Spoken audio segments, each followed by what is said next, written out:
Baiklah, salam sejahtera untuk kita semua. Eh, Perkenalkan, nama saya Friwandi Simulon, mahasiswa Teknik Mesin Fakultas Teknik Universitas Negeri Manado. Di video kali ini saya akan menjelaskan tentang materi aplikasi integrasi 2. Di ini kita dapat kita temui di Matematika Teknik 2. Video ini saya buat untuk melengkapi tugas dari dosen saya, yaitu Menurut Jamie Charles Kewas. Langsung saja kita masuk ke videonya. Nah, oke baiklah teman-teman. Ini adalah aplikasi integrasi 3 ya. Di sini ada momen inersi. Di sini ada seberapa usaha yang dilakukan suatu benda bermassa m yang bergerak dengan kecepatan v untuk melawan suatu hambatan sebelum akhirnya berhenti. Bergantung pada nilai kedua kuantitas ini, massa dan kecepatan. Energi yang dimiliki suatu benda karena pergerakannya disebut dengan energi kinetik ataupun disingkat dengan EK. Dan dapat diperhatikan lewat percobaan bahwa energi kinetik dari benda yang bergerak sebanding dengan yang pertama dengan massanya, yang kedua dengan kuadrat dari kecepatan. Nah, dengan kata lain, EK atau energi kinetik proporsional mv kuadrat, ini dibaca dengan proporsional ya. Maka EK sama dengan kmv kuadrat. Jika suatu standar dari massa kecepatan digunakan, maka nilai konstanta K adalah setengah. Maka energi kinetik sama dengan setengah mv kuadrat. Nah, sekarang mari perhatikan sebuah partikel P dengan massa m yang berputar mengelilingi sumbu X dengan kecepatan sudut konstanta radian omega per detik. Ini berarti sudut theta di pusat bertambah dengan kecepatan omega radian per detik. Nah, tentu saja kecepatan linear P cm per S bergantung pada suatu kuantitas. Yang pertama itu kecepatan sudut sudut omega radian per S, dan kedua seberapa jauh P dari pusat. Nah, untuk menghasilkan sudut I ataupun inersial radian dalam satu detik, P harus bergerak pada lingkaran dengan jarak yang sama dengan panjang I dari jari, yaitu R ataupun cm. Nah, jika theta bertambah dengan kecepatan 1 radian, dibacanya radian ya, 1 radian, maka P bergerak dengan kecepatan R cm per sekon. Jika theta bertambah dengan kecepatan 2 radian, maka P bergerak dengan kecepatan 2 R cm per sekon. Jika theta bertambah dengan kecepatan 3 radian, maka P bergerak dengan 3R cm per sekon, dan seterusnya. Nah, jadi secara umum, jika theta bertambah omega radian per sekon, P bergerak dengan kecepatan omega R cm per sekon. Sehingga jika kecepatan sudut P adalah omega radian per sekon, maka kecepatan linearnya V dari P adalah V sama dengan setengah mv kuadrat. Ini ya. Jadi untuk partikel yang berotasi tadi, kita dapatkan energi kinetiknya sama dengan setengah mv kuadrat, sehingga setengah m omega r pangkat 2. Ini sehingga setengah m omega pangkat 2 r pangkat 2. Ataupun dapat kita tulis, ataupun ini kita sederhanakan, energi kinetik sama dengan setengah omega pangkat 2 m kali r. Dimana di sini omega sama dengan kecepatan sudut dari partikel P terhadap sumbu rotasi ataupun radian per sekon. Kemudian M sama dengan massa P, dan R adalah jarak dari sumbu rotasi. Jika kita sekarang mempunyai suatu sistem yang terdiri dari partikel-partikel, semuanya berotasi terhadap sumbu XX dengan kecepatan sudut yang sama sebesar omega radian per sekon. Masing-masing partikel menyumbangkan energinya. Ini energi kinetik 1 sama dengan setengah omega 1 R batas atas 2 dan batas bawah 1. Kemudian energi kinetik 2 sama dengan setengah omega pangkat 2 kali M2 R batas atas 2 dan batas bawah 1. Dan kemudian untuk energi kinetik 3 sama dengan setengah omega pangkat 2 kali M3 R batas atas 2 dan batas bawah 1. Dan untuk energi EK4 ini setengah omega pangkat 2 kali M4 R batas 2 dan batas bawah 4. Nah, jadi energi total dari sistem ataupun benda pejal diberikan oleh EK energi kinetik sama dengan energi kinetik 1 tambah EK2, EK3 tambah EK4 dan seterusnya. Nah, ini kan EK1 sampai EK4 nya kan sudah kita ketahui, kita masukkan saja.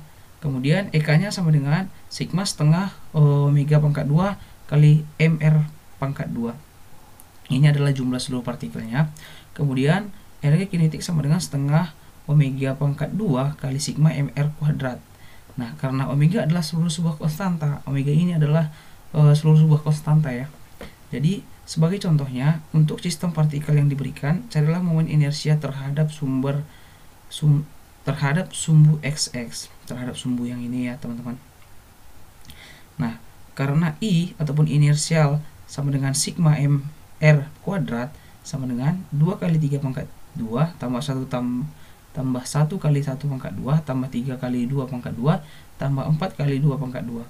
Ini hasilnya 18, yang ini 1, yang ini 12, yang ini 16, sehingga 18 tambah 1 tambah 12 tambah 16, sehingga hasilnya sama dengan 47 kg meter kuadrat. Oke, sekarang kita akan coba di jari-jari girasi ya. Jika kita memisalkan massa total M dari sistem pada gambar di atas berjarak K dari sumbu sedemikian rupa sehingga energi kinetik dari M akan sama dengan energi kinetik total dari masing-masing partikel, maka setengah omega pangkat 2 kali MK pangkat 2 sama dengan setengah omega pangkat 2 kali sigma MR kuadrat, sehingga MK kuadratnya sama dengan sigma MR kuadrat. Nah, dan K disebut jari-jari girasi dari benda tersebut sumbu rotasi tertentu. Jadi jika kita mempunyai inersial sama dengan sigma mr kuadrat dan mk kuadrat sama dengan inersial, di mana m sama dengan sigma m. Kemudian inersialnya ini sama dengan momen inersial ataupun momen kedua dari massa, dan k-nya sama dengan jari-jari girasi terhadap sumbu-sumbu yang diberikan. Oke, sekarang kita coba di contoh soal dulu ya, teman-teman. Nah, di sini ada contoh soalnya. Kita akan mencari momen integrasi ataupun I. Ini I-nya integrasi ya. Dan jari-jari girasi ataupun K dari sebuah batang tipis homogen terhadap sebuah sumbu yang melalui salah satu ujung yang tegak lurus terhadap panjang batang tersebut. Nah, di sini kita misalkan P sama dengan massa persatuan panjang batang massa dari elemen PQ sama dengan P kali theta kali delta. PQ sama dengan P kali delta X, maka momen kedua dari massa PQ terhadap XX sama dengan massa X ataupun jarak kuadrat, sehingga sama dengan P kali delta X kali delta P sama dengan P kali delta X kali X kuadrat sama dengan PX kuadrat kali X delta X. Kemudian momen kedua total untuk seluruh elemen dapat ditulis I ataupun inersial sama dengan sigma batas atas A dan batas bawah X sama dengan 0 PX kuadrat kali delta X. Nah, tanda aproksimasi digunakan karena X adalah jarak sampai sisi kiri dari elemen PQ. Nah, tapi jika delta X menuju 0, ini menjadi I ataupun inersial sama dengan integral batas atas A dan batas bawah 0 PX kuadrat kali DX sama dengan P X pangkat 3 per 3 batas atas A dan batas bawah 0, sehingga hasilnya menjadi PA pangkat 3 per 3. Maka inersial sama dengan PA pangkat 3 per 3. Nah, di sini sekarang untuk mencari K, kita harus menggunakan MK kuadrat sama dengan inersial. Nah, jadi kita pertama-tama harus menentukan massa total M. Nah, karena P sama dengan massa persatuan panjang batang, dan batang mempunyai panjang A satuan, maka massa totalnya adalah M sama dengan AB. Nah, sehingga MK pangkat 2 sama dengan 1, kemudian K kuadrat sama dengan A kuadrat per 3, sehingga inersial sama dengan PA kuadrat per 3. Kemudian AP kali K kuadrat sama dengan PA kuadrat per 3, dan K sama dengan A per akar 3. Nah, kemudian ya, di sini sehingga kita dapatkan hasil nilai K-nya ini, K sama dengan A per akar 3. Oke, sekarang kita coba masuk di teorema sumbu-sumbu sejajar ya. Nah, jika I terhadap sumbu-sumbu yang melalui pusat massa sebuah benda yang diketahui, kita dapat dengan mudah menuliskan nilai I terhadap sumbu lain yang sejajar dan diketahui jaraknya dari sumbu yang pertama. Misalkan pula M sama dengan massa potongan PQ, maka IG sama dengan sigma MX pangkat 2 dan IAB sama dengan sigma M X tambah I per X tambah I kuadrat. Nah, di sini IAB sama dengan ataupun inersial AB sama dengan sigma M X kuadrat tambah 3LX tambah I kuadrat sama dengan sigma M X kuadrat tambah sigma 2MXL dan sigma M I kuadrat sama dengan sigma MX kuadrat tambah 2L sigma MX tambah I kuadrat sigma M. Nah, karena I adalah sebuah konstanta, ini adalah I-nya adalah semua adalah sebuah konstanta ya. Nah, sekarang jika sigma MX kuadratnya berapa? Nah, sigma MX kuadratnya sama dengan IG. Nah, dan sigma M-nya sama dengan M. Nah, pada suku di tengah kita mempunyai sigma MX. Ini sama dengan 0 karena sumbu XX menurut definisi melalui pusat massa dari benda. Nah, dalam hasil sebelumnya, maka sigma MX kuadrat sama dengan IG ini ya. Dan sigma MX sama dengan 0 dan sigma M sama dengan M. Nah, dan dengan mensubstitusikan ini ke dalam I batas bawah AB, kita akan mendapatkan IAB IAB sama dengan I batas bawah G tambah MI kuadrat. Sehingga jika kita mengetahui ini ke dalam IG, kita akan memperoleh IAB cukup dengan menambahkan hasil kali dari massa total X kuadrat dari jarak pergeseran sumbu. Nah, kita coba di contoh soalnya dulu ya, teman-teman. Nah, di sini ada contoh soal. Kita akan mencari I terhadap sumbu AB untuk plat 4 persegi panjang di bawah ini. Nah, kita dapatkan IG sama dengan MD kuadrat per I kali 2 sama dengan 3 sama dengan 3,16 per 12. Sehingga ini 3,16 per 12 4 kg cm kuadrat. Nah, sehingga IAB sama dengan IG tambah ML kuadrat. Ya, ini sama dengan 4 tambah 3 per sama dengan 4 tambah 3,25. Kemudian 4 tambah 75 tambah 79 kg cm kuadrat. Sehingga IAB sama dengan 79 kg cm kuadrat. Oke, baiklah teman-teman, sekarang kita akan coba masuk di momen kedua dari luas ya. Dalam teori pelenturan balok, pernyataan sigma air kuadrat yang berhubungan dengan penampang melintang dari balok harus dihitung. Pernyataan ini disebut dengan momen kedua dari luas untuk penampang tersebut, dan walaupun itu tidak ada kaitannya dengan energi kinetik rotasi. Perhitungannya mirip dengan perhitungan untuk momen inersia, yaitu sigma mr kuadrat seperti yang sudah kita bahas yang di atas. Dan memang demikian halnya, seluruh hasil yang kita dapatkan untuk plat tipis dapat digunakan untuk bentuk bidang dengan catatan massa diganti dengan luas. Kenyataannya proses matematisnya sangat mirip dengan sama lainnya juga bahwa simbol I dalam prakteknya digunakan untuk momen inersia dan momen kedua dari ruas. Nah, ini ada perbandingannya ya. Di momen inersianya I sama dengan sigma mr kuadrat, dan di momen kedua dari luasnya ini I sama dengan sigma air kuadrat. Jadi perbedaannya M dan I ini ya. Kemudian di momen inersianya MK kuadrat sama dengan I dan AK kuadrat sama dengan I. Nah, ini kita lihat ya. Di perbedaannya cuma di sini A dan M-nya. Kemudian plat 4 persegi panjangnya IG sama dengan BD pangkat 3 kali P per 12. Di IC-nya di momen kedua dari luas, IC sama dengan BD pangkat 3 per 12. Nah, ini sama dengan MD pangkat 2 per 12. Ini AD pangkat 2 per 12. Ini ada plat lingkaran. IZ sama dengan PR pangkat 4 kali PR pangkat 4 kali P per 2 sama dengan MR kuadrat per 3 per 2.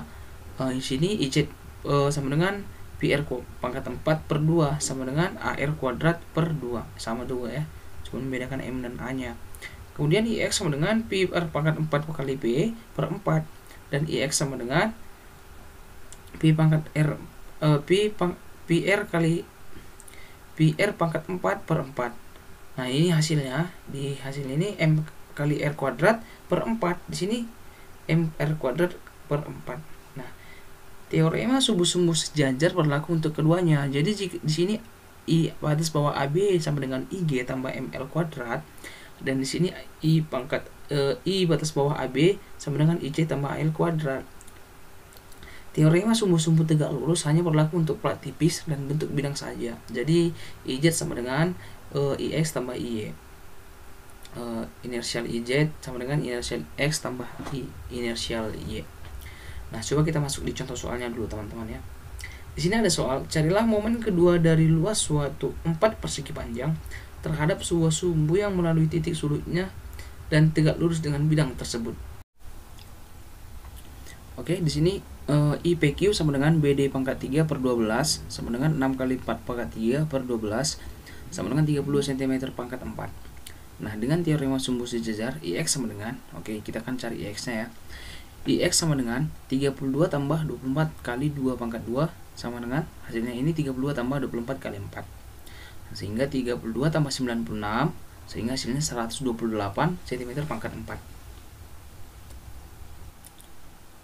Oke, selain itu untuk I batas bawah RS-nya sama dengan BD pangkat 3 per 12.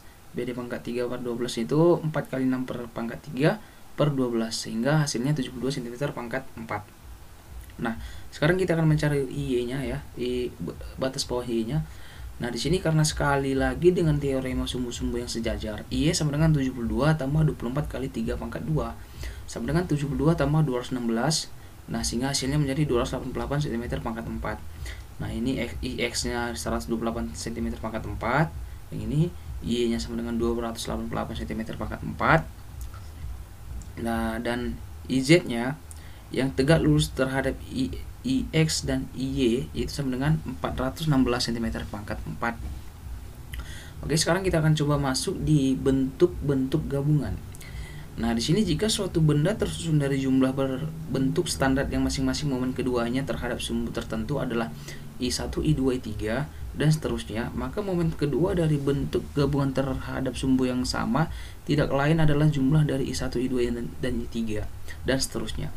Nah, demikian juga jika sebuah bentuk yang memiliki momen kedua terhadap suatu sumbu sebesar I2 dipindahkan dari suatu bentuk lainnya yang lebih besar yang momen keduanya terhadap sumbu yang sama dengan I1, maka momen kedua dari bentuk sisanya adalah I sama dengan I1 kurang I2. Nah, sekarang sesuatu yang baru, tekanan pada sebuah titik P dengan kedalaman Z di permukaan suatu cairan. Pada suatu cairan yang sempurna, tekanan di P atau tepatnya gaya dorong pada luas satuan di P disebabkan oleh berat dari kolom cairan yang terletak setinggi Z di atasnya. Nah, di sini tekanan di P adalah P sama dengan WZ, di mana W sama dengan berat dari volume dari suatu cairan. Selain itu, tekanan di P sama besar dengan segala arah. Nah, di sini perhatikan bahwa dalam pembahasan kita akan mengabaikan tekanan atmosfer yang juga bekerja pada permukaan cairan tersebut. Nah, oleh karena itu, tekanan pada sembarang titik dalam cairan sebanding dengan kedalaman titik tersebut di bawah permukaan. Nah, gaya dorong total pada sebuah plat vertikal yang dicelupkan ke dalam cairan. Perhatikan sebuah potongan tipis pada kedalaman Z di bawah permukaan cairan. Kemudian, tekanan pada P sama dengan W kali Z. Nah, di mana ini adalah gaya dorong dari potongan. PQ sama dengan WZ ataupun luas potongan, sehingga sama dengan W kali Z kali A delta Z. Nah, maka total gaya dorongan dari sejumlah plat sama dengan sigma batas atasnya Z sama dengan D batas bawah 2 dan batas bawahnya sama dengan Z sama dengan nah, sehingga hasilnya sama dengan sigma dengan batas atas Z sama dengan D2 dan batas bawah sigmanya ini Z sama dengan D1 A kali W kali Z kali D kali Z. Nah, jika delta Z menuju 0, gaya dorong total integral di batas atas D2 dan batas bawah D1 A kali W kali Z kali D kali Z sama dengan AW per 2 kali D batas atas 2 dan batas bawah 2 kurang D batas atas 2 dan batas bawah 1. Karena gaya dorong total AW,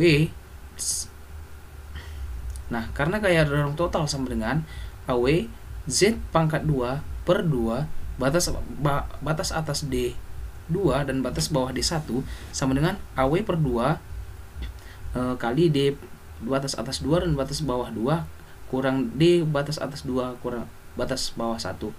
Ini dapat ditulis